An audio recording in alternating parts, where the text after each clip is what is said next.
Thank you, Richard. Over to you. Thanks, Russ. It's great to be with you.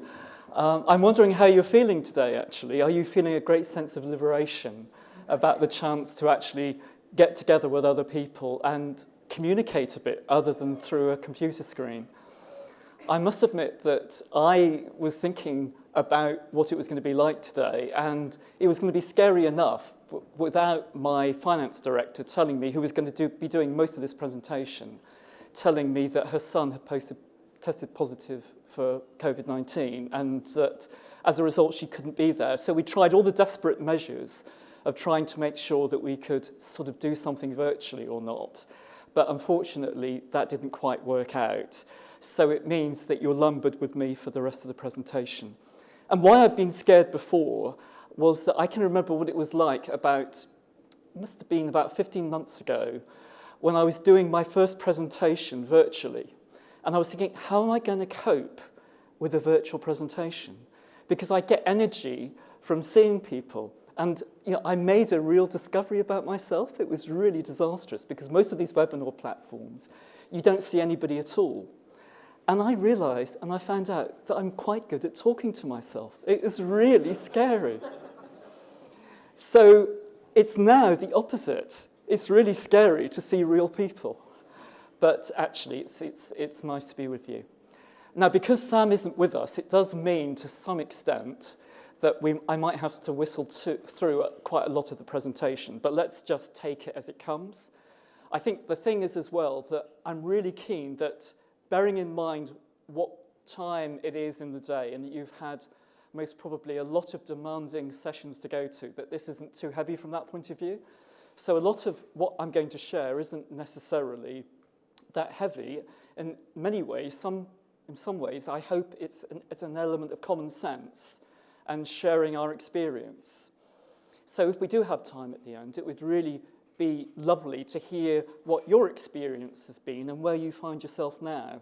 Because a key part of this presentation really isn't just thinking about what we've done or even possibly about what we're planning to do, but how we're going to implement those plans so that there really is life after COVID.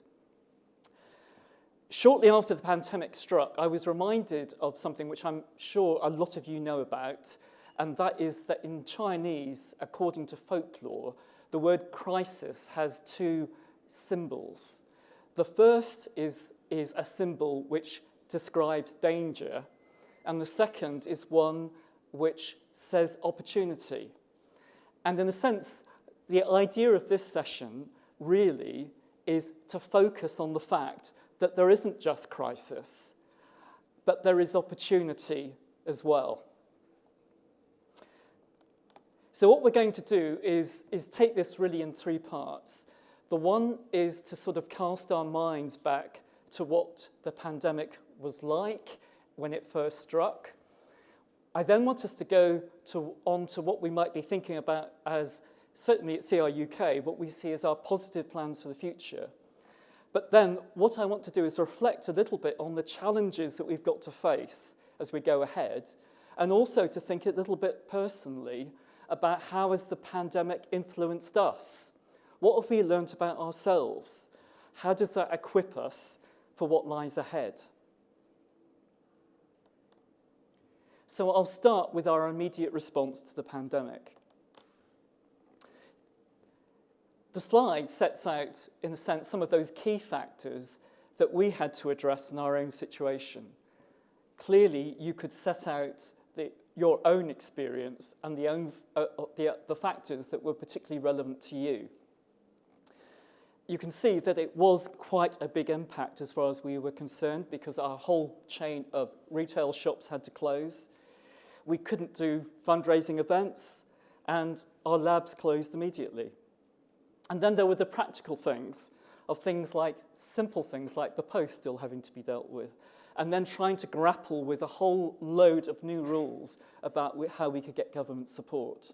And as I say, no doubt you yourself would have your own lists of circumstances that you had to confront. So, what did we do at Cancer Research UK? This sets out the things that we did, and we did decisively and we developed a plan. That involved having to cut our research budget immediately. We tried to make sure that we cut that budget in terms of research that hadn't essentially been commissioned as yet. But still, it was a struggle, and you can imagine that when you believe passionately in your cause, to have to cut back on what you're doing wasn't an easy decision, but we were clear that it needed to be made. And in our own charity, what we did was all our staff immediately were put on an 80% reduction in hours to save money for 4 months. And actually, our leadership team were on 20% less pay for the whole of the year and made that commitment. And so we're leading by example. We had to furlough a lot of staff, mainly because the majority of our staff really are in our retail shops. So that was a big effect. And then also, obviously, thinking about how do we immediately recognise the things that we need to do to get that support that was there. And I'm sure, as happened in your charities as well, there was the imposition of a very, very stringent control of costs. Because obviously, at that time, we weren't really clear how long the impact of the pandemic would be and how deep it would affect us. So on the bottom of the slide, it gives you an idea of what we were thinking at that time in terms of the baseline for our research. So how do we monitor our way through the pandemic? Well, it's quite interesting, actually, and I've reflected on this a little bit, that very, very often in our charities, we're doing so much and we have so little resource to do it, that sometimes we cut corners a little bit. So we were discovering that things that we really should be controlling a little bit better, we weren't. And a particular area was monitoring our cash flow and making sure that we were looking at that in every conceivable way, really. Because you can imagine the problem with research isn't something that you buy tomorrow for tomorrow. It's a long-term commitment. At the same time, it was really difficult for us as accountants. We like certainty about things, don't we? And if you reflect back on it, we were in a world where you didn't really know how things were going to turn out. And one of the things which was interesting about that was in our charity, we depend a lot on legacy income. So what was going to happen, for example, to share prices? What was going to happen to the value of houses and things like that? Would we be getting the money as quickly as we wanted to? So we were having to keep that rolling forecast of knowing that we most probably weren't getting the right answer, but hopefully we were getting an answer that would help. So what was our position by June 2020? Well, we had a lot to be grateful for. And one of the things was that we have a reasonable level of reserves. It was quite interesting, actually, how when you reflect on how often in the past we've been advised as charities that you spend the money you've got and you don't keep it in the bank, and almost an encouragement to do that, and then you suddenly get something coming along, which means if you're in that situation, isn't that easy. So we were quite fortunate that we had 5 months cover for our expenses. And by the end of the June, we had a new budget, a 3-year plan, and we were looking at our recovery plan. So these are the principles of that recovery plan. It's one of my favourite words, actually, is the word agile, but I tend not to use it too much these days because it has a connotation, doesn't it? It's the connotation of, it's the word we use. It's a little bit as well like, I don't know about you, but I try not to use the word deep dive. I just say we're going to look at this in detail. Have I got it wrong? I don't know. But you can see that there were principles that we had to adhere to. And it was important that actually our mission was at the heart of what we were doing and that everything was to serve to protect that mission. It was interesting as well that as accountants, and I have a tax specialism, thankfully it's not just a tax specialism, please don't think I'm just a tax person. But we tend to look in detail, don't we? And that was at a time when we had to look at the big picture. So we were trying to focus on our strategic impact. And what we were doing as well, we're thinking about what savings we would have to achieve. Now, it's possible at that time that we would need to have gone through a process of change anyway, and there had been hints that we would be going down that route. But of course, what we had with the pandemic meant that there was no time to wait or no time to lose. And so it enabled us to focus much more on achieving those savings that we'd always wanted to. And I think another thing was trying to make sure that all teams were impacted in a similar fashion, which isn't something that always happens in the real world, as I think we most probably know. So let's now focus maybe on what some of our plans are for a positive future. Well, that almost starts with our finance team. The whole charity has gone through a reorganisation. You never necessarily get things perfect. And actually, with our reorganisation, it's taken us until now to get through the whole of the charity to be in that position. With the finance team, this new structure came out in about March or April of this year. And we did face a challenging target of losing 20% of our job roles. But in the same thought process, we were trying to make sure that we then used that headcount more effectively. And so you can see what's included there on the slide. And of course, I've got to say there were good aspects of this, because it does say that we elevated key areas of risk and opportunity like tax. And it was quite interesting, actually, that with this setup that you then see at the end, that was a new team which was set up to try and, I guess, be more strategic and making sure that key areas of decision-making within the charity got their proper voice. So looking, I suppose, more on planning than simply compliance. And you might find it interesting that we have a role called a finance transformation manager. And what we'll do later is we'll talk a little bit about what that role involves, because I think that is a really key part of us looking at that future. So the question is, where are we now?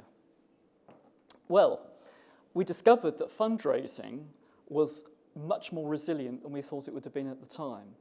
So what we had forecast was actually quite conservative.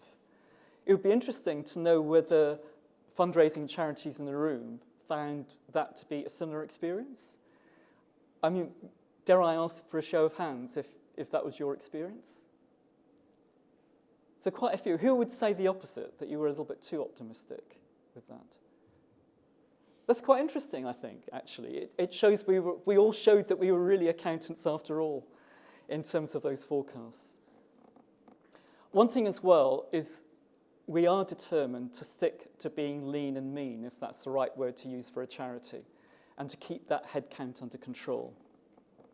And we are looking at an efficiency-based agenda, which isn't simply one of cutting costs, but trying to make sure in whatever we do that we seek value for money as the prerequisite.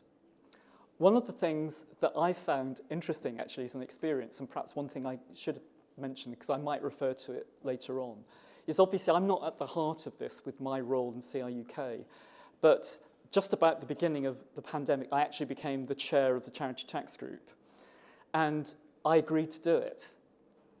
Was I mad or wasn't I mad? I think most probably I don't. That is a rhetorical question, actually, because I know the answer.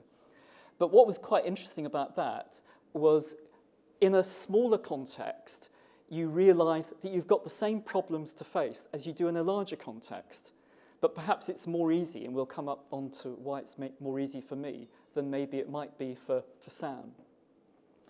But what we're discovering in what we do at the Charity Tax Group is there is certain expenditure that we have to meet. And if we are serious about our future, we can't say that we're going to cut everything. We have to be brave in certain situations. Obviously, to seek value for money, but to realise without actually certain things happening and changing, we're on a downward trajectory.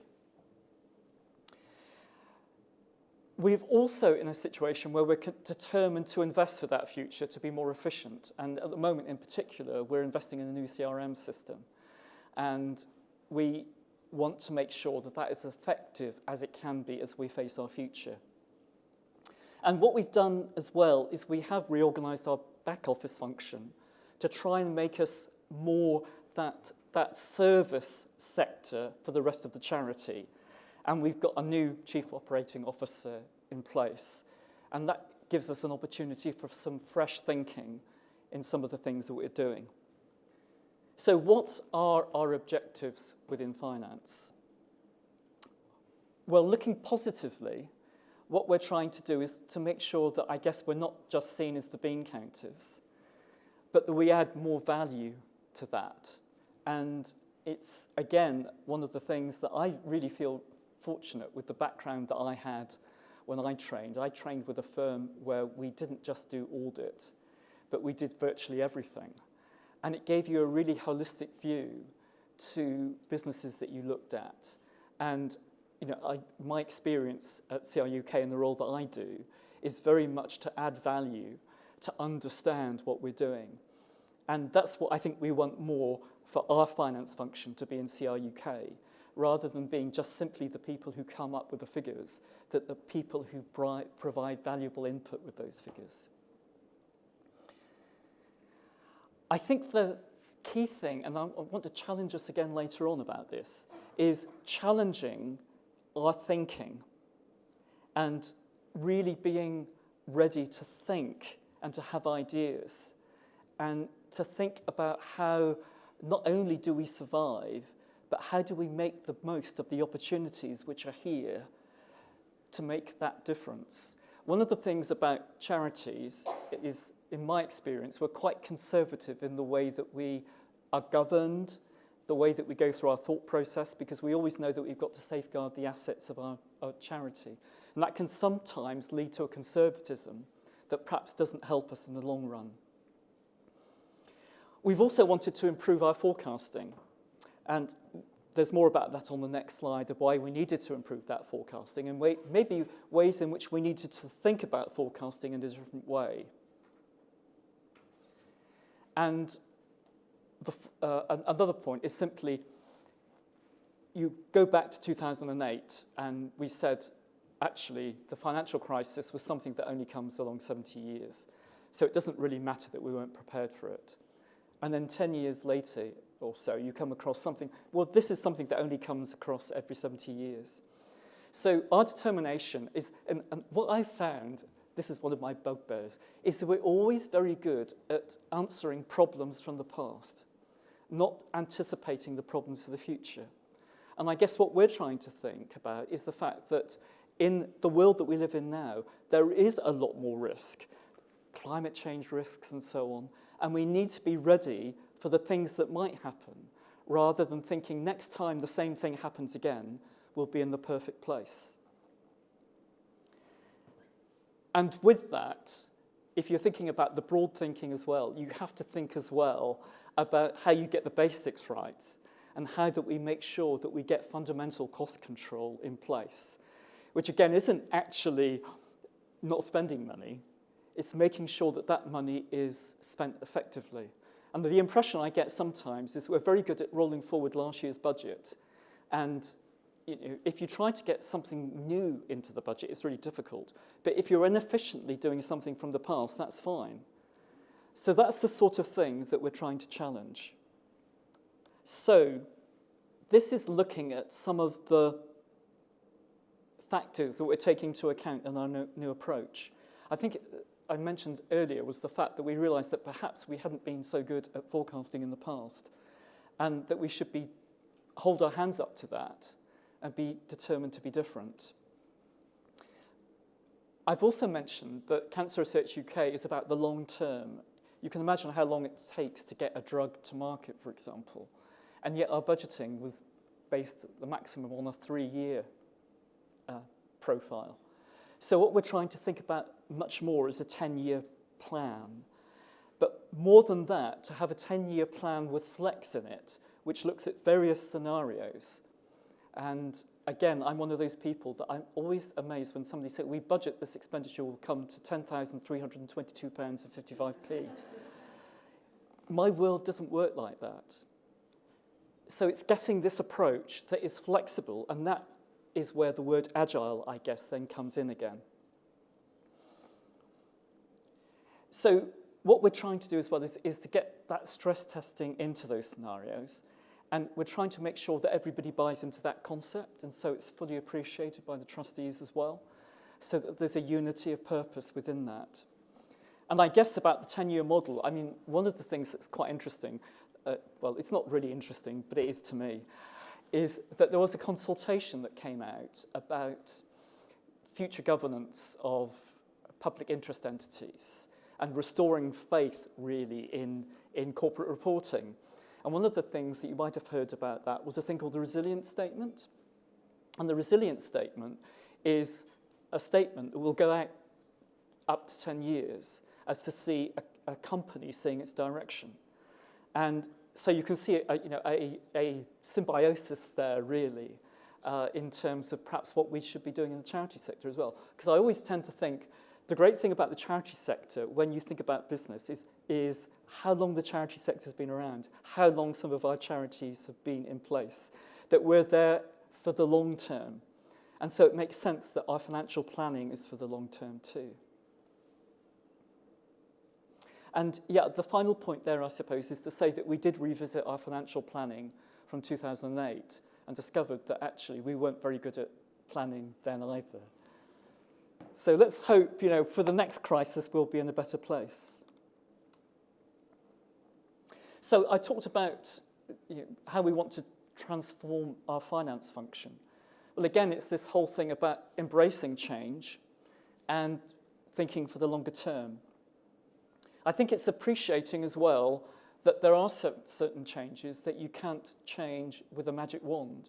And a lot of people around us want to see that magic wand. And if you've got one, could you let me have access to it afterwards?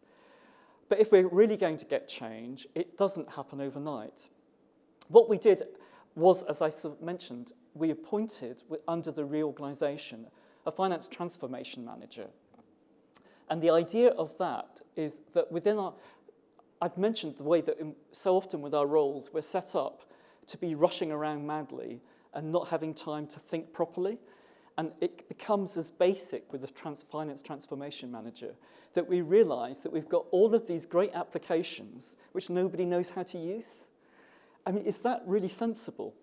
So it's the idea that we've got somebody who can be dedicated to use the existing resources that we have more effectively and to look at the same time how we can take resources and say, actually, we do need to invest a bit here just to make us so much better. So that's what we're trying to achieve as well, of not just saying, well, we can use what we've got better, but we can work out how we can do what we do better.